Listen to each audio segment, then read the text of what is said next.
నమస్కారం welcome to iDream media నేను మీ సంగీత ఇప్పుడు త్వరలోనే ఏదైతే గ్రామ సర్పంచ్ కి సంబంధించిన నోటిఫికేషన్ రాబోతుంది మీరు సర్పంచ్ ని ఎన్నుకోవడానికంటే ముందు మీరు ఒక చట్టం కోసం తెలుసుకోవాల్సిన అవసరం ఎంతైనా ఉంది అదేంటంటే ఇప్పుడు మనం సర్పంచ్ ఎలక్షన్స్ అనేది వచ్చిన తర్వాత మనం ఒక వ్యక్తిని మన ఊరికి ఇతనైతే కరెక్ట్ గా ఉంటాడు మనకున్న సమస్యలన్నీ కూడా చాలా క్లియర్ గా ప్రాబ్లమ్స్ సాల్వ్ చేస్తూ వస్తాడు ఫండ్స్ అన్ని కూడా చాలా మంచిగా యూజ్ చేస్తాడు మనకి ఈ ప్రాబ్లమ్స్ ఉన్నాయి ఆ ప్రాబ్లమ్స్ ఉన్నాయి ఈ వ్యక్తి అయితే కరెక్ట్ అని చెప్పేసి మనం ఎంచుకొని అతన్ని సర్పంచ్గా ఎన్నుకోవడం అనేది జరుగుతుంది మనం ఓటు వేసి అక్కడి వరకు అంతా బాగానే ఉంటుంది ఇంకా అధికారంలోకి వచ్చిన తర్వాత ఒకవేళ తను మనకు ఇచ్చిన వాగ్దానాలలో ఏది నెరవేర్చకపోయినా మన ఊరి గురించి పట్టించుకోకపోయినా మన సమస్యల గురించి పట్టించుకోకపోయినా లేదు అనుకుంటే ఒక పక్షపాతం చూపించినా సరే అంటే ఎలా అంటే ఇప్పుడు మన పని సరిగ్గా చేయకుండా వారికి సంబంధించిన వారికి కానివ్వండి లేదంటే వేరే వాళ్ళకి కానివ్వండి ఏదన్నా పని చేయడం కానీ అలాంటివి అవినీతిలు చేయడం కానివ్వండి లేదంటే పక్షపాతం చూపించడం కానివ్వండి ఫండ్స్ అన్నింటిని కూడా మిస్యూజ్ చేయడం కానివ్వండి ఇలాంటివి చేస్తే అదే మీరు ఎన్నుకున్న సర్పంచ్ని మీ చేతులతోటి మీరే ఆ పోస్ట్ నుంచి వెళ్ళి తీసేయొచ్చు ఆ రైట్స్ అన్నీ కూడా గ్రామంలో ఉన్న ప్రజలందరికీ ఉంది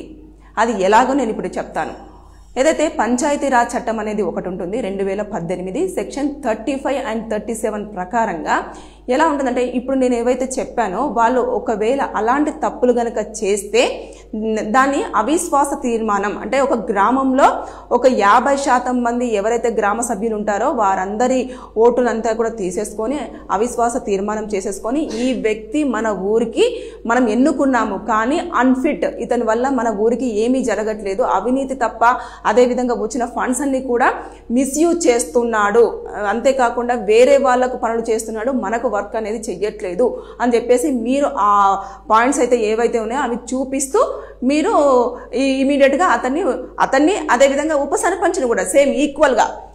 సర్పంచ్తో పాటు ఉప సర్పంచ్ని కూడా ఒకవేళ ఇలాంటి వాటిలలో అతను కూడా ఇన్వాల్వ్ అయి ఉంటే ఇద్దరి పోస్టులు కూడా మీరు మీ చేతులతోటే వారిని మళ్ళీ తీసి ఆ పొజిషన్ నుంచి పక్కన పెట్టడానికి మీకు అన్ని రకాల రైట్స్ ఉంటాయి ఇది ఫస్ట్ తెలుసుకోండి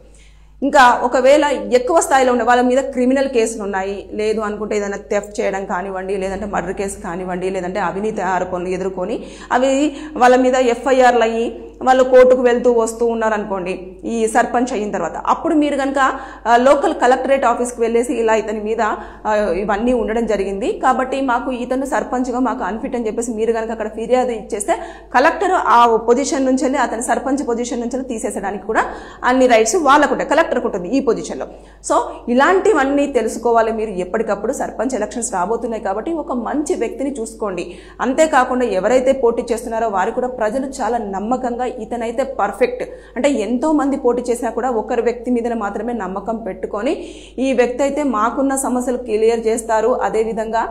కొంచెం ఇక్కడ ఉన్న లోకల్లో ఉన్న అన్నిటిని కూడా బాగు చేస్తారన్న నమ్మకం జస్ట్ ట్రస్ట్ మీదనే మిమ్మల్ని గెలిపించడం అనేది జరుగుతుంది అంటే ఇచ్చిన వాగ్దానాలు అయితే ఏంటిది తర్వాత మీరు ఎలక్షన్స్కి బిఫోర్ వాళ్ళతో ఉండే విధానం అయితే ఏంటిది అక్కడ చేస్తున్న పనులు అయితే ఏంటిది ఇవన్నీ ఎప్పుడైతే ఒక్కసారి పదవి రాగడం వచ్చిన వెంటనే ఏం చేస్తారంటే ఇమీడియట్గా మారిపోతారు ఇంకేముందిలే ప్రజలతో మనకేం సంబంధము వాళ్ళు మనల్ని గెలిపించారు ఇంకా అయిపోయింది మనం ఒక 5 సంవత్సరాల వరకు అసలు ఇంకా వీళ్ళతోటి మనకు సంబంధమే లేదు అన్న లెవెల్లో చాలా మంది ఉంటూ ఉంటారు కానీ అలా కాదు ఎప్పుడైతే మీరు ఇందులో ఇంకా ప్రూవ్ చేసుకున్నారు అనుకోండి రేపటి రోజుల్లో ఏమో మీరే ఎమ్మెల్యే అవ్వచ్చు అక్కడ లోకల్ ఎంపీ అవ్వచ్చు ఇలాంటివన్నీ కూడా ఉంటాయి ప్రజల నమ్మకాన్ని గెలుచుకుంటేనే మీరు ఇప్పుడైతే అధికారంలో ఉండడం అనేది జరుగుతుంది ఎందుకంటే మనము ఒక ఎవరైతే ప్రజలు ఉంటారో వారికి ఇది అది అని మనం చెప్పలేము ప్రజలు ఎప్పుడు ఎలా ఎవరిని ఎంచుకుంటారనేది వారి ఆలోచన విధానం మీద ఆధారపడి ఉంటుంది